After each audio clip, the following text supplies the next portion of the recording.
Right, so 1 Peter chapter 1, verses 1 through 2. Let's read it real quick just to sort of reorient ourselves to where we're at in the book. And we'll go from there. Do what? Just first two verses, yes. First two verses. So, here's what we've got. This letter is from Peter, an apostle of Jesus Christ. I am writing to God's chosen people who are living as foreigners in the provinces of Pontus, Galatia, Cappadocia, Asia, and Bithynia. God the Father knew you and chose you long ago. And his Spirit has made you holy. Aiden, can you believe it? He can't believe it. He won't even look at me. He just can't believe it. Can you believe it? He can't believe it. Can you believe it? You believe it? Jack can't believe it. As a result, you have obeyed him and have been cleansed by the blood of Jesus Christ. May God give you more and more grace and peace. Now, I said this before, and I'm going to say it again because I want us to be really clear on why we're doing what we're doing. There's a lot going on in these first two verses that under normal circumstances you would already be thoroughly equipped to understand and grasp. But as we talked about as we discovered a couple of weeks ago, y'all have been cheated. Y'all have been cheated. The spiritual authorities in your life who all of y'all, so real quick show of hands here, who here has been raised in the church? Yeah, pretty much most of you, not all of you, but most of you. Y'all who've been raised in the church, you've been given short shrift because the spiritual authorities in your life should have equipped you with the knowledge of what the gospel of Jesus Christ is. That's the most basic message of Christianity. And yet, as we discovered a couple of weeks ago, most of us don't really feel comfortable even saying what it is because we don't really know what it is. So what we're doing here is Peter assumes that you already have that information. He assumes that you've got what the gospel is and that therefore you can interpret this book and everything he says in this book on the basis of that. We're getting real clear on what the gospel is by getting clear on the pieces that make up the gospel. God, first. We talked about God last week. This week, Peter says something that ought to sort of grab your attention a little bit. He says he's writing to God's chosen people in verse 1, and then in verse 2, he says you have obeyed Christ. He's talking to believers here. You've been obeyed Christ and have been cleansed by the blood of Christ. What does he mean when he says you've obeyed Christ? And what does he mean when he says you've been cleansed by the blood of Christ? What are those things and why are they a big deal? Why are they necessary? Cleansed by blood? Does that sound a little weird to any of you? Yeah. It's kind of what? It is, yes ma'am. Yeah, you're exactly right. And so I always feel bad for you because you're 2 or 3 steps ahead and I always I don't know, I feel bad. I'm sorry. You're right. We got to unpack why Reagan is right. So,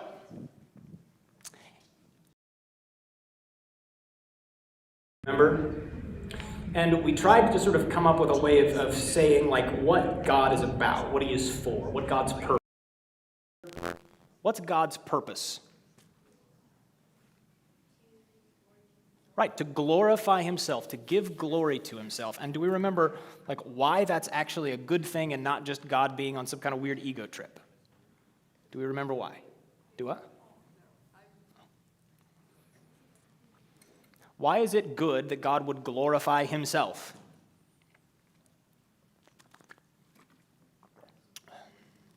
Do I? What was it? Oh, that slurp. I appreciate that. Most of y'all were here last week. Yes, ma'am. I bet you know. Try me.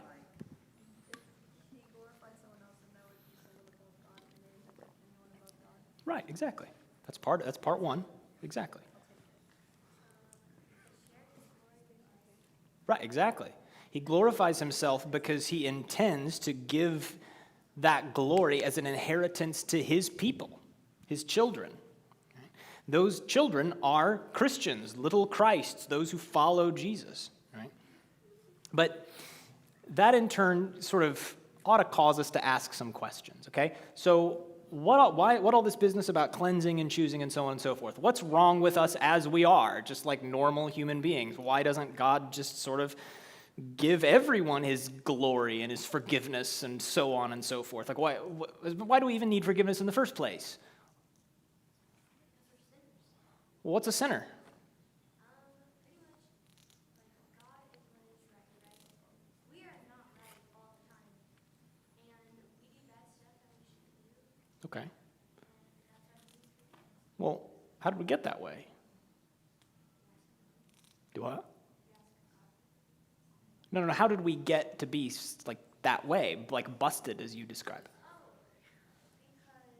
Eve, she ate a fruit that she wasn't supposed to. But we don't call it Eve's fall. We call it Adam's fall. Where does he come into the picture? Eve did. You're right. Eve did. But we call it Adam's fall.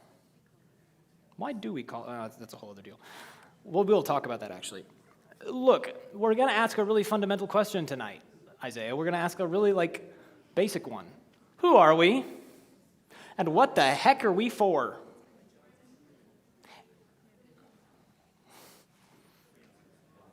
Answers, please. You ever, watch those movies where there's, the robot or the computer or whatever that suddenly becomes self-aware, and it, kind of has a little mini freak out, what am I? Who made me? What am I here for, right? You ever watch iRobot, Will Smith? Yeah, good movie, right? And it's asking all these bizarre existential questions about what being even is, what consciousness even is. We are kind of if you want to think of it this way, little meat machines that woke up one day and realized that we were here and we were living and we were running around and doing things. And yet, unlike those robots, so many of us have never stopped to just be wait, why are we here? Owen, why are we here? What are we for?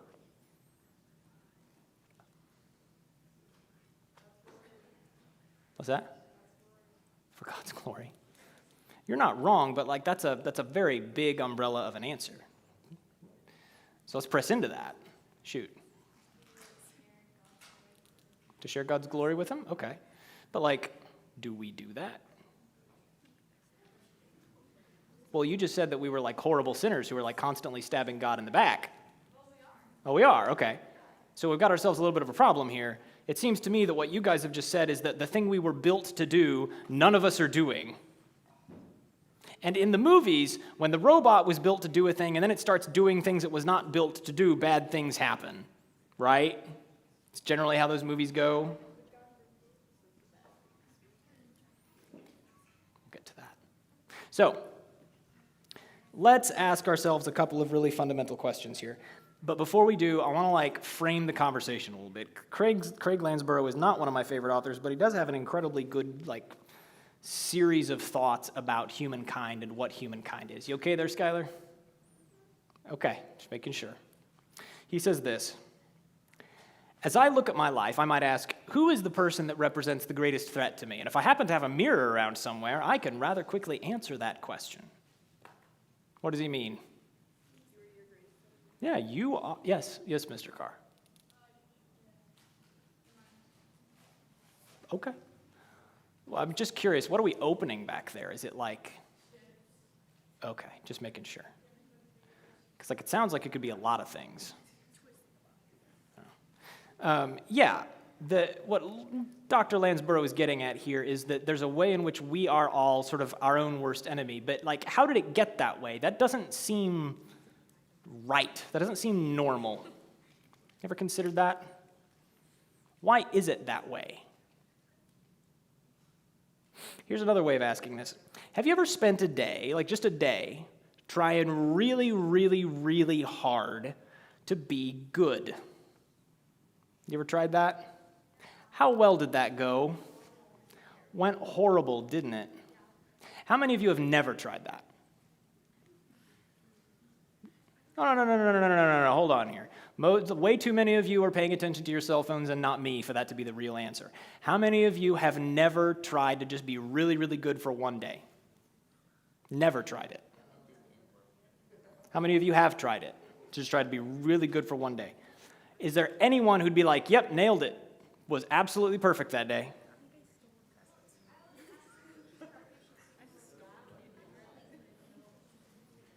But you weren't perfect in here, were you? No. Yeah, so it doesn't count. Yes, ma'am.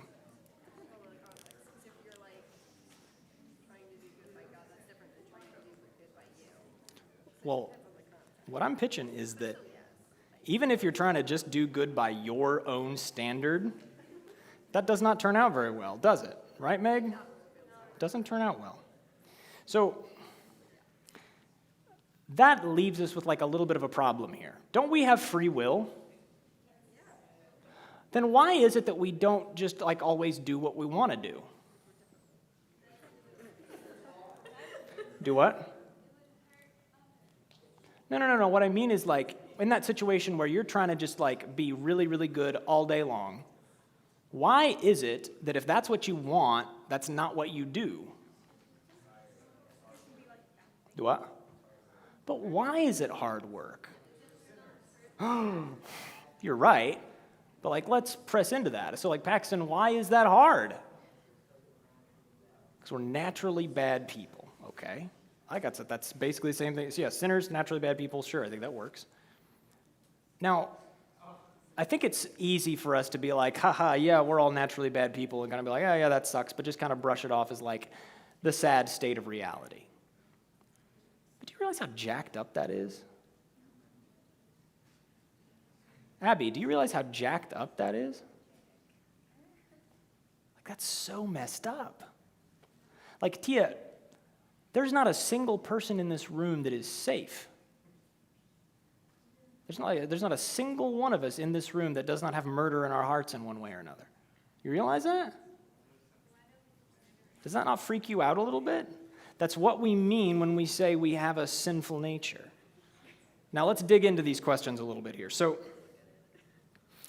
there's obviously, as we've kind of discovered already, a really big gap between like what we were built for and what we actually are. That presents us a pretty big series of problems, doesn't it? So like number one here, human beings. So obviously if you look at like Genesis 1 and 2, God made us to live forever. But what happens instead?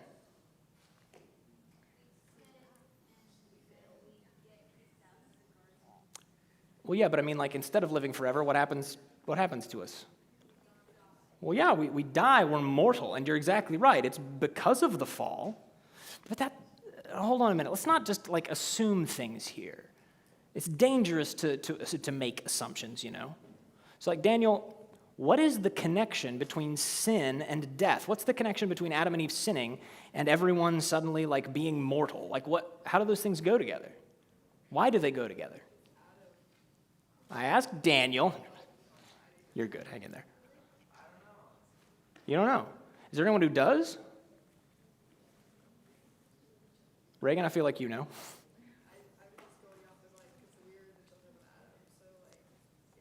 Yeah, but like, why did Adam suddenly like what does Adam sinning have to do with Adam suddenly becoming mortal? Like, how do those things go together? Because God specifically said, if you eat this fruit, like, you're going to die. Yeah, but like, why is it that way is what I'm asking. Okay, so God said that it is that way, but he's clearly like describing a reality. He's not like saying, I'm going to kill you if you eat from the tree. He's saying that's a consequence of it. So why is that a consequence of sin?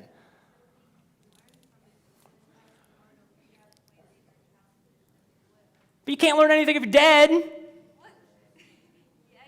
Okay, you can learn all this stuff and then you're dead. And what good does that do you? Nothing. Thank you, Grant. But the Bible also tells us that like God is love, not fear.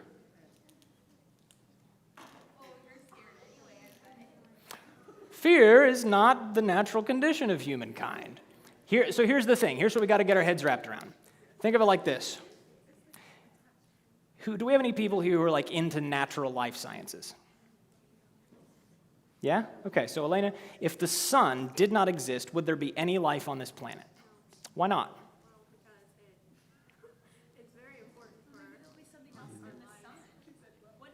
No, Jada, stick to the metaphor. There's no sun. Yes, Jack.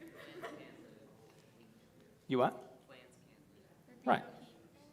There'd be no heat, there'd be no light, there'd be no oxygen, there would be nothing that we need to live. There'd be nothing that humankind needs to live, there'd be nothing that plants need to live, nothing that animals need to live. Right, Jade? Poor thing. Paxton? Would you know what? Never mind. Hold that thought. Now, here's what I'm driving at. If you suddenly like put up like a massive heat shield between us and the sun, what would happen to us? We'd die, right? And we... Oh, was that your mama calling you? That's funny. Peace. Be safe. Tell your mom I said hi. I haven't talked to her in a minute. Anyway, back on topic. Sorry. Y'all are very funny and you're kind of distracting me. God is the source of all life in the universe in the same way that the sun is the source of all life in the universe. Do you get it? So picture it like this. So God, here he is. He's the sun. You see? There he is. That's God, right? All of his warm, beautiful, life-giving rays, right? Here's the thing about the sun. Here's the thing about the sun. What happens if you get too close to it? Well, hold on a minute. The sun's a good thing, right? Sun gives life. But why? I see. Does that make the sun bad, though? No, sun's a good thing. Okay. Just hang on to that thought because we're going to use some of those tools in a minute. So here we have God, the source of all life in the universe, and here you've got little Adam and Eve, right? And they are happily receiving all this life from God, right? Hooray! They're in relationship with him in the garden. Everything's perfect. They have everything they could possibly want. They're at peace. There's no fear, Jacinda, no fear whatsoever, nothing to be afraid of. Everything's perfect. And God gives them a single instruction, just one. Hold on. Hold on. He gives them one simple instruction. What is it? Don't eat the fruit from that tree. Why? Okay, so we've come back around to the question. Why would Adam and Eve die if they ate from that tree? Yes, because it would separate them from God, who is the source of life, you see. But even that isn't super obvious. Why would disobeying God separate them from God? Because God's perfect, and if you disobey God, you're not perfect. Well, think of it like this. What you've got to understand about the situation in the Garden of Eden. Owen, are we just like kissing the ring? What are we doing? Is this like papal genuflection? Like what? I mean, I don't mind. I'm just curious.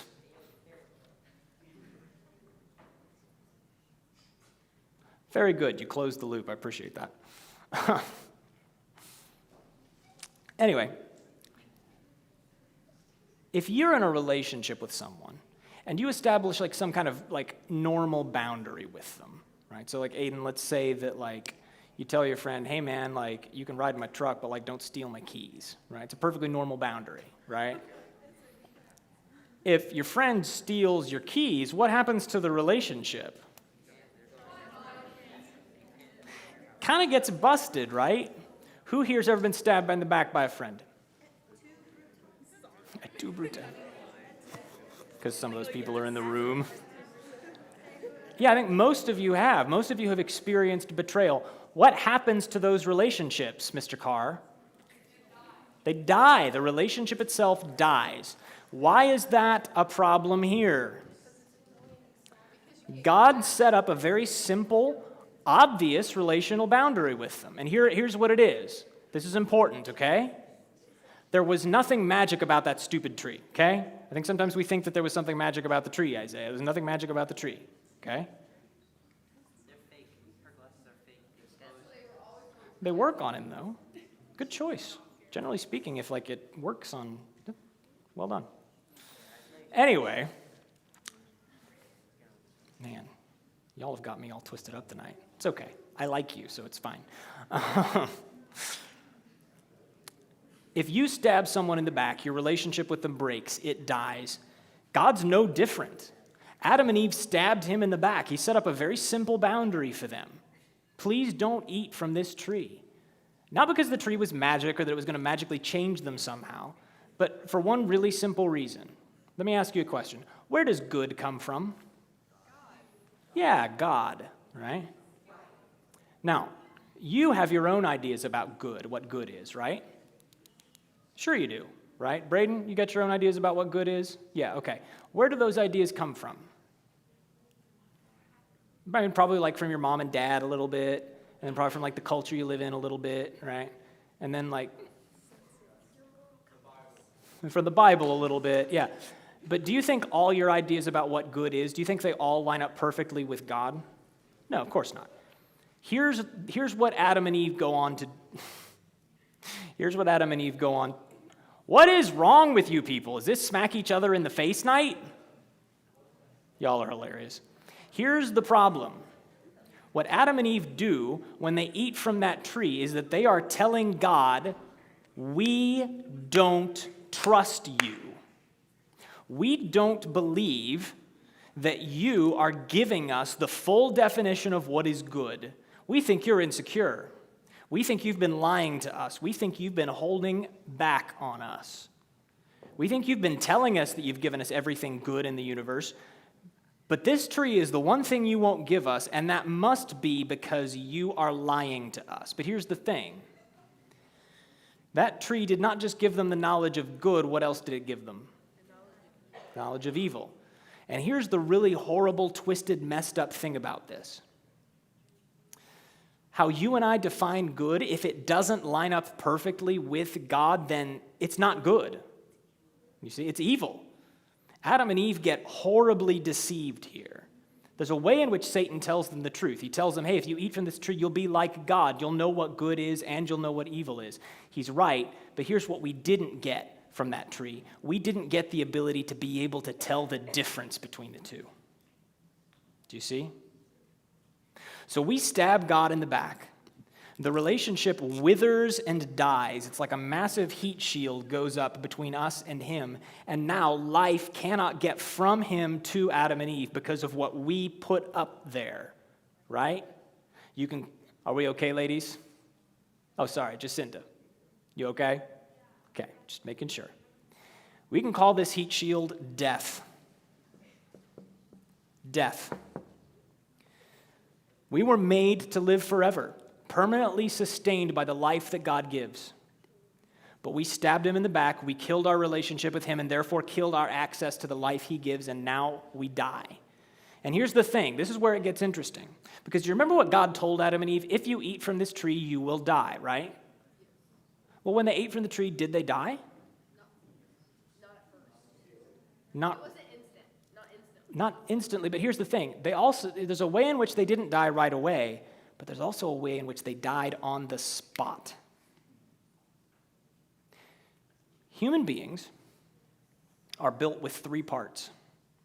We consist of a body,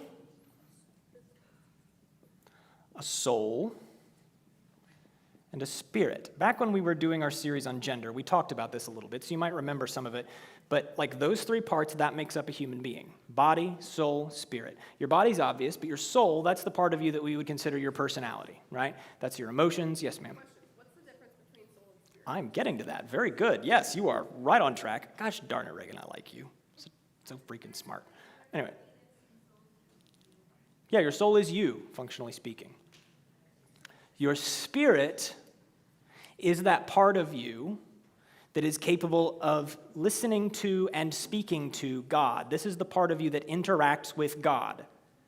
And when Adam and Eve ate the fruit from that tree and put up that heat shield of death between them and God, their spirits died instantly.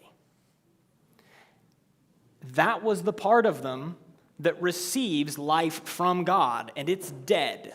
And if you want to think of it this way, there's sort of only so much, this is a metaphor, right? But there's only sort of so much stored up energy your body can hold before it dies. And that's actually science, right? You get born into the world, your telomere is only so long on your DNA, right? And eventually it will shorten and shorten and shorten and shorten, and you will die. But we weren't built for that. Do you know science has actually discovered it is possible to lengthen the telomere at the end of your DNA and therefore lengthen your life? It is possible to do that. We haven't figured out how, but it is possible to do that. Probably. Because the thing about that is that, like, God has a way of doing these things that are perfect. Inevitably, when we attempt things like that, we wind up with, like, Frankenstein's monster. Y'all read the story, you know. We were made to live forever, but we are mortal. We die because of the fall, and it's because of this little event We decided that we would rather be God than be with God, and that cut us off from the life that God gives. And our spirits, the part of us that can hear God and can speak back to him, dead. Comes into the world dead. Yes.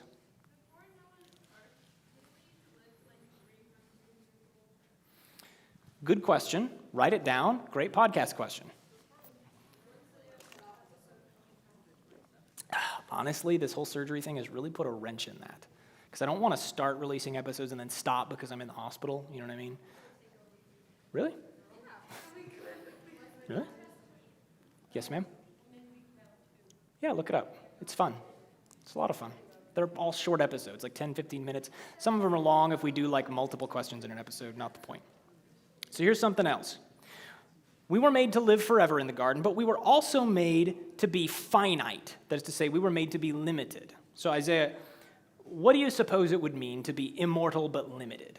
What would that look like? He's just so gosh dang charming. Sorry, go ahead. Living forever, but not being able to do it. Right, not right away anyway, right? So like when we talked about God, God's immortal, right? But he's also omniscient, that is, he knows everything. He's omnipotent, that is to say he's all-powerful. He's omnipresent, that is to say he's everywhere all at once. And he's omnibenevolent, he is all good. Adam and Eve were built to be immortal, but they were not built with omnis. Do you see? What they were built to do, however, was have an infinite capacity to learn and to grow. Picture a world, if you can, where Adam and Eve don't fall, and instead they have children, and those children have children, and so on, and they develop science, right? And they learn how to build things. They come up with advanced architecture. Architecture. Do what? For the glory of God and for their enjoyment. Why wouldn't we, right? Well, let's assume that he doesn't even come into the picture. Let's just assume that that's like a non-issue here. How long do you think it would be between Adam and Eve, like there in the garden, and us, like making our first trip to Mars? Probably not all that long. I don't know about that. But like, imagine a world, a universe that's filled with perfectly happy, immortal human beings who are limited in their knowledge, but not limited in their capacity. Just keep growing in our knowledge and in our wisdom forever, right? In our enjoyment of things forever. That'd be something else, wouldn't it? That's what Adam and Eve threw away. And now, because we die, that limited capacity, you ever had FOMO before? Yeah, that's where that comes from. The way in which you are limited, right? Your mortality, the fact that you will die, presses up against that all the time. You feel that time is running out, right? You feel your metaphorical clock ticking, don't you? Right, Olivia? Like, what's the worst case of FOMO you ever had? Don't even want to talk about it? That's where that comes from. We were built to not miss out on anything because we were supposed to have time for everything. It's not that way now. Now, here's the worst bit of this whole little nasty equation that Adam and Eve produced. Adam and Eve were built to enjoy God. And part of the reason why that's like so incredible and such good news is because something that we learned about God is that he's infinite, right? He just goes on forever. There's just like no end to him. And therefore, if we were built to enjoy an infinite being, what does that mean about like how much enjoyment we were supposed to get out of knowing him? Infinite. Infinite. You ever get bored of something? Like you watch like a show, like you binge watch it, and then you go binge watch it again, and then you're just kind of like, Feh. And then you binge watch it again. Like maybe, but like eventually, like you wring all the enjoyment you can out of something.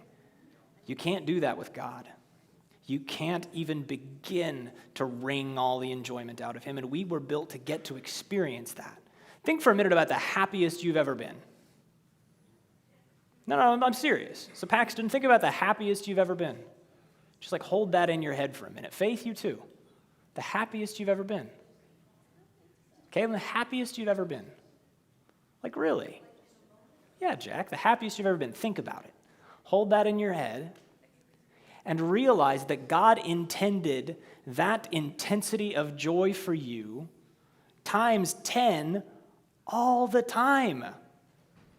That's what you were built for, and that's why you are constantly chasing joy, Because you were made to experience joy. You were made to experience joy in God, to love God. But we do something else.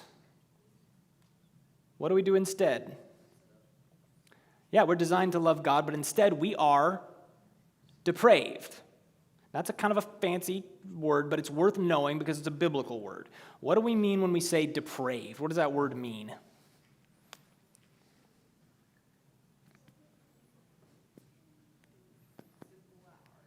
Yeah, literally sinful at heart. But let's dig into this for a little bit. Depraved does not mean that you are as bad as you could be. Do you see? But what it does mean is that there's not a single thing that you or I do that isn't warped by this business. You see, have you ever who here has a pet dog? Okay. Has that dog of yours ever gotten injured and you were trying to help it but it tried to bite you? Yeah? Why do they do that? Yeah, self-defense. They're in pain, right? Yeah? Right, they don't know what's best for them. Yes, ma'am. Oh, sorry, I thought that was a hand. So I had a dog one time, got his, it was my grandpa's dog actually, but he got his paw caught in a barbed wire fence. And I'm trying to get this dog's paw out of his barbed wire fence, and he keeps trying to bite me as soon as I get close. And he ends up trying to gnaw his own paw off. So I had to wrestle him down so that my grandpa could pull his paw. You okay there, Trenton? Why don't you just come where I can see you? Please? Thank you. We are in a similar condition to that dog because cut off from the life and joy that God gives, we can't get to him, so what do? What choice, what option do we have to try to find joy? Do what?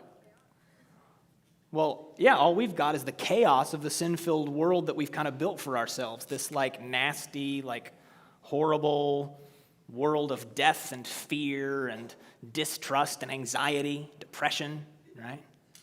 So what do we do to find happiness? Well, we go after what we want, right?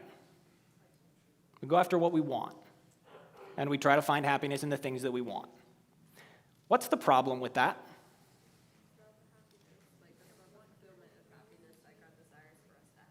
That's true, but it's also worse than that. Yes, ma'am. That's also true, but it's also worse than that. Yes, ma'am.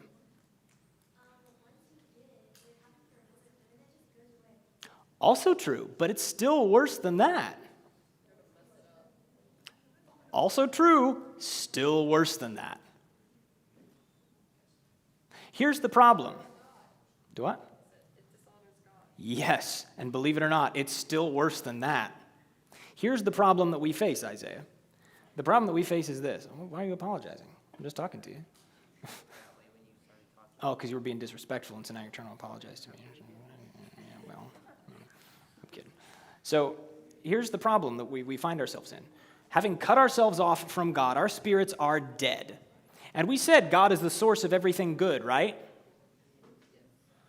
We know the difference between good and evil, but we've got no capacity to really to be able to tell between the two of them. We just kind of do our best guessing, right?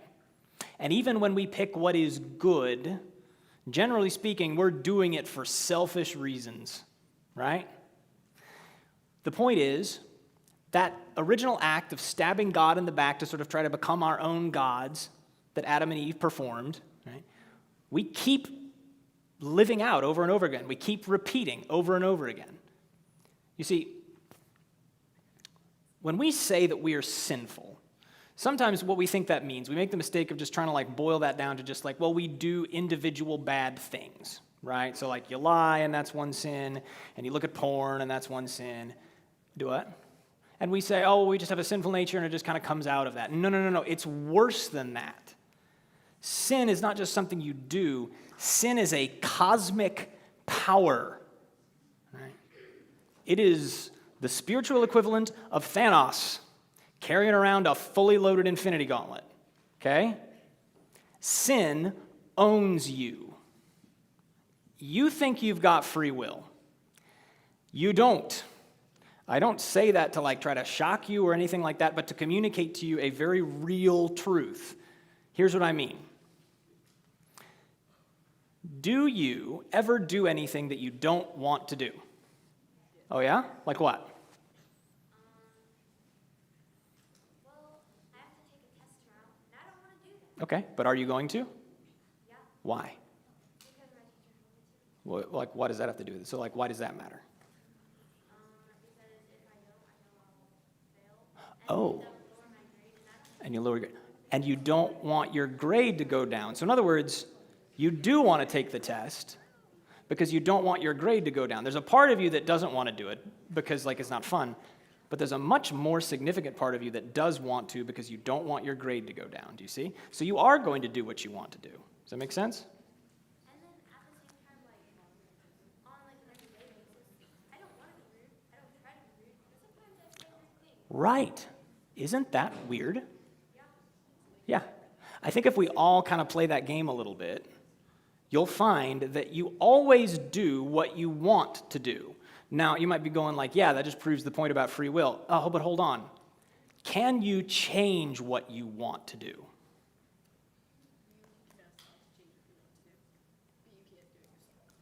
Two steps ahead of me, but you're exactly right. Very good. Can you change what you want? Can you change what you want? Is that possible? Can you change what you want? Okay, tell me how. Very careful to just answer yes without having a backdrop behind it. I'm just messing with you. I get it. It seems obvious. It seems like you'd be like, well, of course I can change what I want, right? But like really think about that. You might like gain new things that you like when you get exposed to them, right?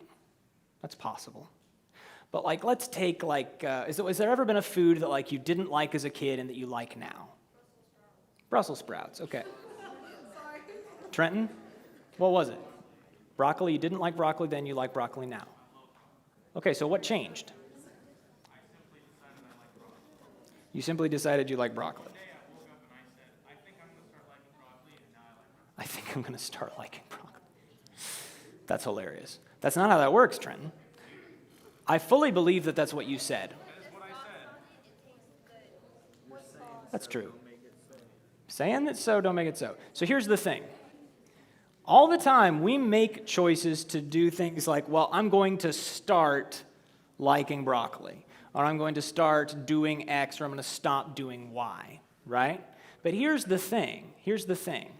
Behind that desire to start liking broccoli, Trenton, was a desire that you already had. Do you see?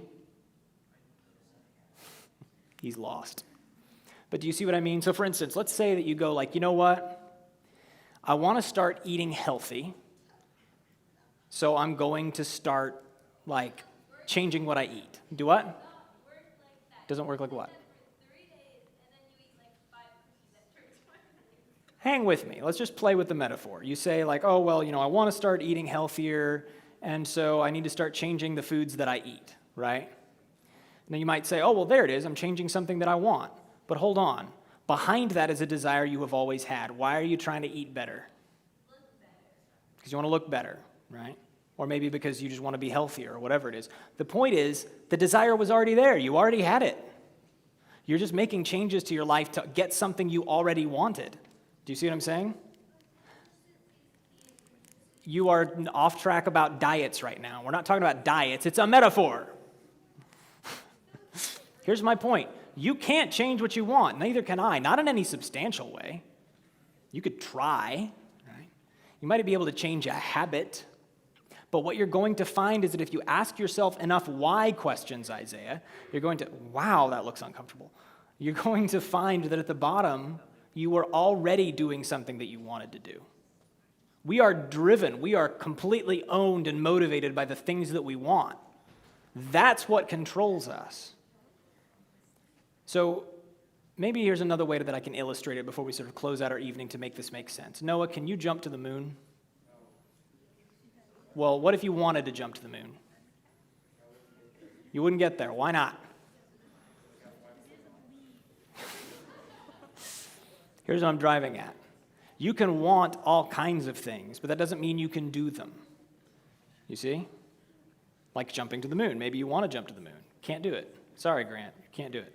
I don't care how deep into your happy place you get and how much pixie dust you get sprinkled on you. It's not going to happen. And this is, yes, sir. Man, that looks uncomfortable. Eek. Here's where we leave ourselves for the evening, and we'll wrap this thing up next week. What we have to realize is that our choice to betray God has caused us to become enslaved to our desires and our understanding of what good and evil is, and we can't break out of that box. I'll talk more about how that is next week, but what you need to know tonight is that part of the reason that Peter's talking about this notion of God having to choose us is because if he didn't, we would never choose him, because we are enslaved by what we want. And as much as we want joy and enjoyment, what we're going to find from Scripture next week is that none of us, until God does something to bring this dead spirit back to life, none of us wants God. And that puts us in a really crappy position. And I've already kept you too long, so I'm just going to headline it by saying this. The answer to this is Jesus Christ, his sacrifice, death, and resurrection, and God's work to use that death and resurrection to save us from the condition of death we find ourselves in. Okay? Make sense? You at least with me that far? Am I going to have to explain all this again next week, rewind the tape completely and redo it? Jack's like, yes, you will. You absolutely will. Thanks. I appreciate you being honest with me. So here's what we're going to do. As always, we're going to let God's word speak to us last. From Revelation chapter 1, God tells us this. To him who loves us and has freed us from our sins by his blood and made us a kingdom, priests to his God and Father, to him be glory and dominion forever and ever. Amen. Go in peace.